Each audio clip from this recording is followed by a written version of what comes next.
She is a Safe Kids Now board member. Rebecca will be coming to us to give us an update on her television interviews and how she can help us and those of us that are on the line to spread our message better form. Rebecca grew up in a polygamous cult, and she's one of 39 children, and the father with 6 wives. And on a recent interview with for TED Talk, she stated, "I was born a slave." I got to interject there. That's how Rebecca and I got into a deep conversation when we started talking about slavery. And many times people think if you're African American, you're real familiar with slavery, but it was just the opposite with Rebecca. When I looked at her, I was like, "Okay, slave," and we got into this deep conversation, and she's done.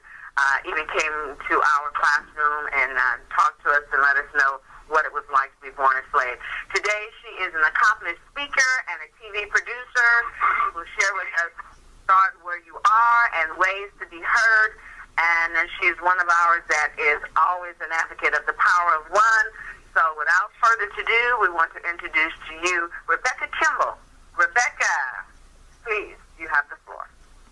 Thank you very much for the lovely introduction, and hello, everybody. It's nice to hear your voices again. I believe that before we can truly have the strength to help other people, we need to be able to look in the mirror and know who we are. Now, that might sound silly, but I spent most of my life not knowing who I was, if I was, or even if I had any value. All of us, I don't care where we came from, what color we are, what religion we are or are not, what country, every single one of us has the same basic human needs. We all need to be cared about. We all need to be accepted. We all need to be loved and to be safe. We all need food, clothing, shelter. And we really do need an education. But we must remember every single day, folks, that what we speak is what's in our heart. That means we need to speak kindly and courageously and with confidence. And if we don't have it, we need to work on ourselves to get that self-confidence. How can we give confidence to an ailing world if we have none? We might be able to rise up and make a living, but where's the confidence? We could end up like Deepak Chopra says, we can spend money we haven't earned, buying things we don't need to impress people we don't like. Is that confidence? That's not a winner. We can go through so many years of life trying to get where we can even do that and find that we have to start over to find out who we are. Ladies and gentlemen, I want to remind each and every one of you that a child spells love. T-I-M-E. If we don't have time to take that moment to care, we can't do it by ordering them around and demanding it. They don't understand demands. Demands and violence just cause more demands and violence. Because what we do is what we are teaching. My entire objective in getting into media was to create a forest of voices, because I learned from personal experience that no one hears a voice in the forest. Especially when you come from brutality, extreme poverty, and what everybody else thinks is less than. I'm a less than person. At least I believed I was. But today I know there's no such thing. There's no such thing as a less than person. And unless we take that stand in our hearts and in our actions and in our words, we're not going to be able to convince people that we can change anything, because change starts with us. It starts with who you are. We need to let go of the resentments of who we imagine we're not. Nelson Mandela said, resentment is like drinking poison and hoping it will kill your enemy. ulcer. So many people say, well, I can't do this and I can't do that because I'm not in a position of power. Guess what? You're in a position of power every single day with every word you speak and every action you take. The question is, what power are you putting forth? Fear or confidence? Love or doubt? People look to you for courage because they don't believe they have any. If they find yours, you can help them find theirs. You might think that that's a little minor thing to do, but it's a huge thing to do. When I was a little girl, I was 4.5 years old. I was running with my mom, who was big and heavy and pregnant, through bushes trying to hide from the police. The police were making a raid on polygamous men, trying to gather them up and put them in prison, especially polygamous men like my father, who had child brides and spent time in prison.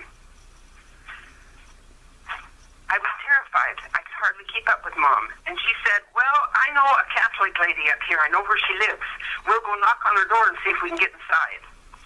Now, that might sound like a simple thing, but in my world, that was terrifying because I had been taught that we were God's chosen people on earth. Everybody in the outside world was evil and wicked, especially Catholics. They were really to be concerned with. You couldn't deal with a Catholic. So Mom's knocking on the door, and the lady answers the door, and I'm hiding behind Mom's skirts. Mom pushes me in front of her and literally pushes me through the door into this lady's house. I'm terrified, absolutely terrified. I can't even speak. The woman greets us and says, hello, come on in, nice to see you. And she says hello to me, and Mom shakes me because I'm not responding. Mom's saying, Rebecca, say hello to the lady. I can't even speak. I'm absolutely terrified. So I just stand there and shake. So Mom and the lady start talking, and I look around this house, and it's clean. Everywhere it's clean. The floors are clean. The furniture's even clean. Nothing's out of order. I've never seen anything so beautiful. Everything, even the windows, are clean. As I stare around this house, I realize that this lady is looking at me, and I glance down, afraid to look back. And I feel a sense of love so strong. I can't believe it. I've never felt anything like that before. There was a peace in her house that I've never felt. There was a quietness and a love in her house, an emotion even beyond the things that were in the house, but the feeling, the emotion that penetrated my young heart. And in that moment, I found a truth that I had never known. My mom taught me, my family taught me, the cult taught me, all people in the outside world were evil and wicked. And I knew in that moment that my mom lied to me, that this was a good woman. I could feel it. And that moment put my life on a different path. I began to understand and know and believe Mom lied to me. There were good people in this world. That woman's behavior, not what she said, changed my path in life, and I never knew her name. Your behavior, what you say, what you do, how you feel, can, will, and does affect lives. The depth of that is up to you, entirely up to you. What we speak, we become. We need to concentrate on solutions. The world is full of problems. If a child believes that there are only problems, they fall in despair. They believe there's no hope out there, no reason, no purpose. Last month, my sister contacted me and told me there were 9 new suicides in my immediate family. Because, why? there's no hope. I came from a cult where people were murdered trying to get out. If you want information on that, go on the web and look up the Mormon Manson. His name is Ervil LeBaron. Wikipedia said he had approximately 30 people murdered. Now they think maybe 40. They haven't found all the bodies. That mass murderer was my brother-in-law's brother. I had family murdered trying to escape. There's not a whole lot of difference living in a murderous cult than there is living on the back streets and in the dirt in the ghetto and fighting your way up through a crime wave. You're still facing murder if you don't let people control your life. If you don't let them tell you when to jump and how high and what you can and can't speak. If you don't knuckle under to the person or the group that has the power. We all know it's just plain dangerous. You can't buck that if you don't start looking at the cause and effect of what you're doing and where you're going. Whether you jumped into a cult or whether you're a young kid that is invited to jump into a gang because you're told that those who have the money, the bling, the women, the cars, that's all you have to do is just jump into the gang. Young people believe that. They think it's the road to something out of poverty. And a few years later, other kids look at them and they see them with all the bling and the cars and the sex and the girls, and they think they've got it made. The one thing they don't understand is that these kids that allegedly have it made don't have their lives. They've got everything but their lives. Their choices, their direction, their hope no longer belongs to them. They are a puppet, and they are owned by the control of those above them, just like in a cult. In order to help kids of all ages, from 9 to 90, we have to make them understand, first of all, they have value. Value that they don't even believe that they have. Because they've heard so much negativity, they think they are negativity.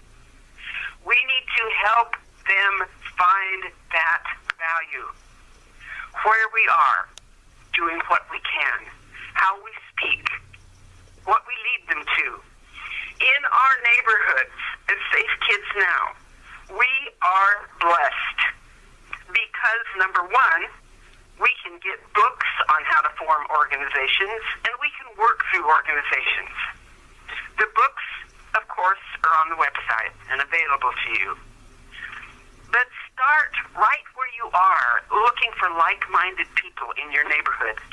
If you're a mom trying to raise kids in the ghetto, find 2 or 3 or more other moms in the same position. Get to know each other. Help each other out. Look after each other's kids. Let your friends know where you are and what doors your child can knock on if you're not home and they're afraid. Start there. Start by reaching out to senior citizens and adopt a grandma to rock the baby. When you've got old people love knowing they are needed. The greatest concern old people have these days isn't just survival. It's having a purpose in life to even live for. Reach out to them and let them know they're needed. Adopt a grandpa that can teach the little boys how to make things and do things. And bring these senior citizens into your home with you so that you can see how they react with your children. That faith and confidence can be built and not assumed. Build it. Build it from the ground up, one step at a time. And let your children know they're safe. Go into your churches and find the people in your churches, your pastors, your Sunday school teachers, your youth group leaders, and invite them to do a talk in the neighborhood. Invite them to get involved. Last week, I did a workshop on crime through Toastmasters International. And we had several speakers. I'm still cutting the film. It's not ready to go on TV yet. I need a little more time. But the good thing that was nice about it is I was able not only to do the workshop and to have all those speakers come in, but to bring in Safe Kids Now and what they do, and where people can get these books and what they can do in their neighborhood. So when that goes on television, it will not only carry the logo of Toastmasters International, but it will also carry the logo of Safe Kids Now. When you come to me and you make a presentation, you not only benefit the organization and the people that you work through, but you also are spreading word for Safe Kids Now.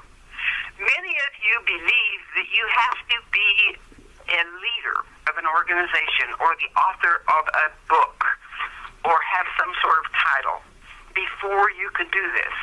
That isn't true. Some of the stories that you have carried out in your own life, and every one of you have stories that have touched somebody's life, that have changed somebody's life, stories of your own that changed your life. They help other people. The voice in the forest isn't heard. The forest of voices is heard. And my objective is to make it heard. You can contact me anytime by getting a hold of Stephanie. My information is on the web there at Safe Kids Now. As long as your heart wants to reach out to other people, I'm there to help you find the way to do it, how to do it, and to get it done. Because it's going to take us, all of us, to help people realize there is no such thing as a lesser person. And there is no such thing as a creator that only loves certain numbers of his children because they came from a certain country, because they had a certain complexion, or because they understood, grew up in, or didn't grow up in a certain religion. That is totally untrue. And we must reach out and accept and love one another. Because we are one another. There's a simple little rule called the Golden Rule. We can't honestly justify doing anything to anybody that we wouldn't want someone to do to us. It's just that simple. There is no justification for cruelty. There is no justification for inhumanity. There is no justification for any of us to treat anybody as less than. There are no less thans.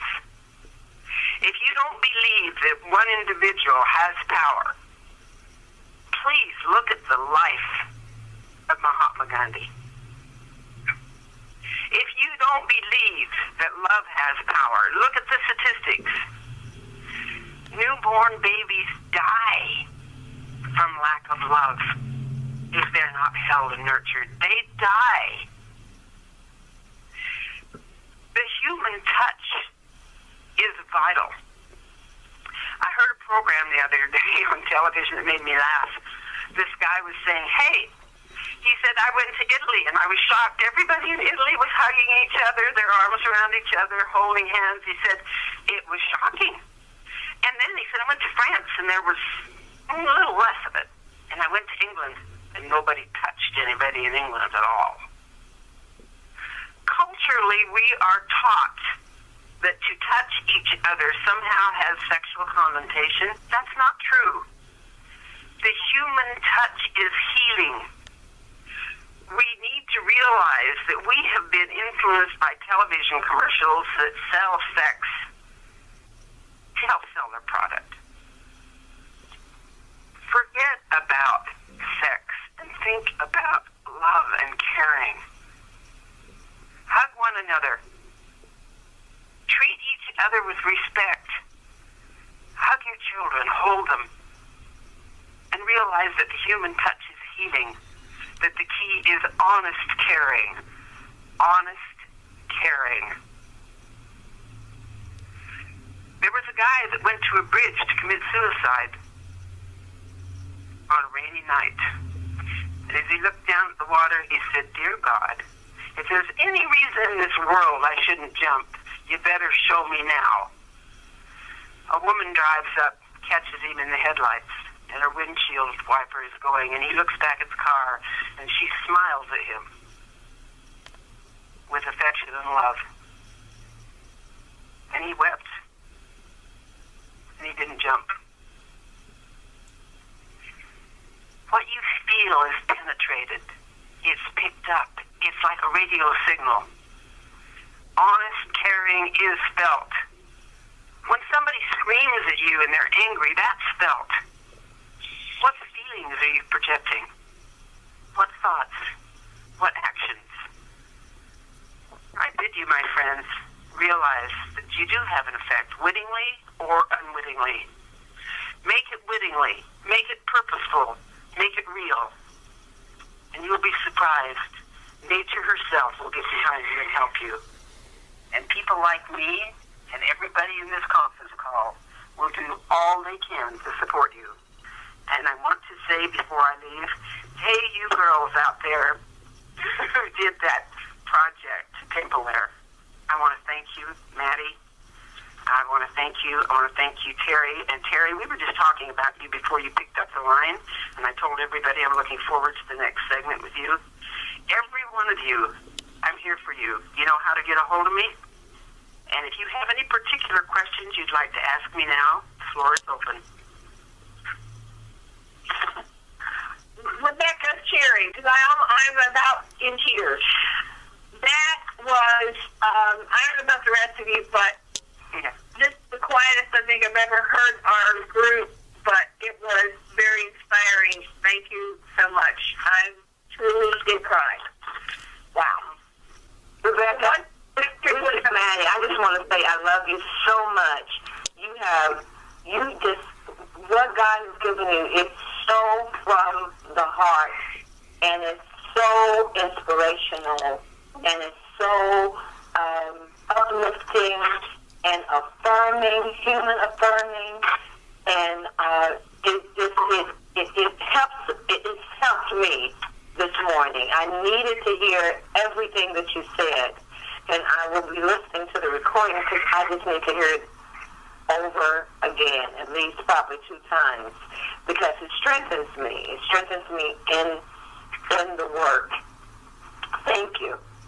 You're doing a beautiful job. I really just want to reach out and hug you again. Since the last time I saw you. No, I'm hugging you too. You're doing a beautiful job. And whether, I don't care if I look like I fell in a bucket of Clorox compared to you. We're sisters. We are in the heart. It's forever. It is. It is. Does anyone else have any questions for Rebecca? Hi, this is Rashid from Oakland. How is everybody doing today? I kind of missed the introduction piece, but Rebecca, how are you? Oh, nice to hear from you. Wonderful. Hey, I've been all over the place, guys. I've been in Chicago, St. Louis. I've been in Phoenix. I think the feeling that in Maddie, in particular, I haven't met you yet, but I'm really looking forward to it. Because my focus currently is with my nonprofit organization, Be a Champion, and all you do is on domestic violence. And I have some things from a fundraising perspective I wanted to share with the group as soon as I finish putting everything together on helping, and I also have some housing acquisition things that I'm working on that will make a lot of difference in helping us with this domestic violence campaign. I had that in my family. I just wanted to come in and thank you, Rebecca, for that beautiful steering conversation that you just had from the heart and impromptu. I love it like that. And I'm looking forward to talking with you, Rebecca, also on doing some promotional things with your network as far as some of the things that I'm doing under my nonprofit. So I look forward to talking with you soon.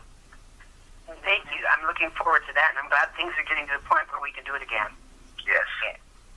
Thank you. Thank you, Rebecca. I always want to reiterate what Rebecca says about a voice in the forest is not heard, but a forest of voices is heard. And that is so true, and that's basically what we're doing here on today, is that one voice, but all of our voices and all of us speaking out is able to make an impact. So if you want to contact Rebecca, you can go to safekidsnow.com and get her information. And please contact her so that you can get your organization, tell your story, and anyone else. The Power of One is one of the articles or one of the programs that we have that you can share your story. Your story is going to be important to someone. So I want to thank you, Rebecca, also to when you made a statement about you are in a position of power every single day by the words that you put out. And we all need that. Everyone needs to know that. And all of those that are on the line to be encouraged that as we say, there's a song that we say that your living is not in vain, and that everything that you do is helping someone. Sometimes it can seem so small, but just the fact that you are projecting a feeling, and that is what is really missing in our society. So I thank you for sharing that in the sense of, we're huggers. I'm a hugger. I come from a hugger family, so I understand that just to touch, just to acknowledge the presence of a youngster when they walk in the room is something that we don't do nowadays. We tend to overlook our young people. We ignore them. We don't even have eye contact with them. But just you acknowledging their very presence is so important. I heard Terry Boykins a couple of months ago on our conference call. Our daughters, our young girls, are trying to be noticed, but they want to be noticed by all the wrong people. And it's the fact that they weren't noticed, they weren't told by the very person that needed to be there, and that first encounter, that you are valuable. And you said that, Rebecca, about your value. They have to know that they have value. So important just to acknowledge a person, whether it's a child or anyone else, is to let them know we value your very presence at this particular time. So thank you, Rebecca. Looking forward to all of us getting the opportunity to share our stories. We want to thank Rashid for being on the line, and we have Stephanie and Regina in Hampton. We have Rebecca. We have Lonnie. Lonnie Hampton is here. We have Terry Boykins. We have Ginger. We have Cher. We have Maddie. We have Rashid and myself. We want to hear from Stephanie. She's going to tell us what's going on with Safe Kids Now. Stephanie. Oh, my goodness. I am so inspired by what you had to say, Rebecca. Thank you so much for sharing that. You are such an inspiration. If we all had that kind of passion that you have, we're going to change things big time.